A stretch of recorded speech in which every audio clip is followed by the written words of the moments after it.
মনোবীক্ষণ polyclinic, চিকিৎসার জগতে এক দশক। এখন এখানে সব বিষয়ে ডাক্তারবাবু এক ছাদের তলায়। ফোন করুন 7477799515 এই নম্বরে।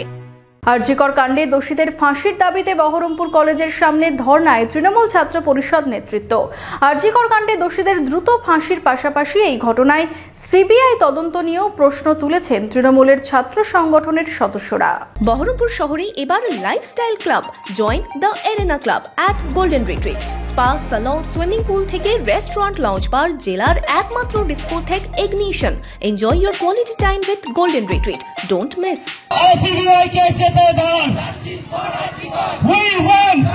আরজিকর কাণ্ডে দোষীদের ফাঁসির দাবিতে বহরমপুর কলেজের সামনে ধর্নায় তৃণমূল ছাত্র পরিষদ নেতৃত্ব।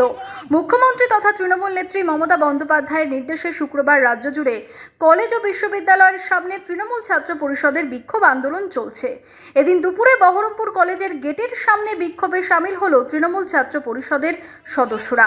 বহরমপুর মুর্শিদাবাদ সাংগঠনিক জেলা তৃণমূল ছাত্র পরিষদের সভাপতি নাজমুল মিয়ার নেতৃত্বে হাতে প্ল্যাকার্ড নিয়ে আরজিকর কাণ্ডে দোষীদের ফাঁসির দাবিতে সোচ্চার হলেন তৃণমূল ছাত্র পরিষদের সদস্যরা। নেত্রী মমতা বন্দ্যোপাধ্যায়, সবুজ সেনা সেনাপতি অভিষেক বন্দ্যোপাধ্যায় আমাদেরকে বলে দিয়েছেন যে প্রতিটা কলেজ গেটে আমাদের ধর্ণা মঞ্চ হবে এবং উই ওয়ান্ট জাস্টিস। হ্যাঁ, সিবিআই, উই ওয়ান্ট জাস্টিস। আমরা সিবিআইয়ের কাছে আমরা দাবি চাই যে এতদিন কেন ডিনাই হচ্ছে কেসটা, সাহারা নেই কেন। আমরা যে মর্মান্তিক ঘটনা, সেই ঘটনার আরজিকরের ঘটনা নিয়ে আমরা জাস্টিস চেয়েছি, তার হাইকোর্ট রায় দিয়েছে। আপনি সেই কেসটাকে ডিনাই করার জন্য আপনারা একটা অন্য কেসের দিকে এগিয়ে চলেছেন, কিন্তু এখন পর্যন্ত আমরা জাস্টিস পাচ্ছি না। আমরা সিবিআইকে ধিক্কার জানাই। দিনের পর দিন তারা পিছিয়ে নিয়ে চলে যাচ্ছে।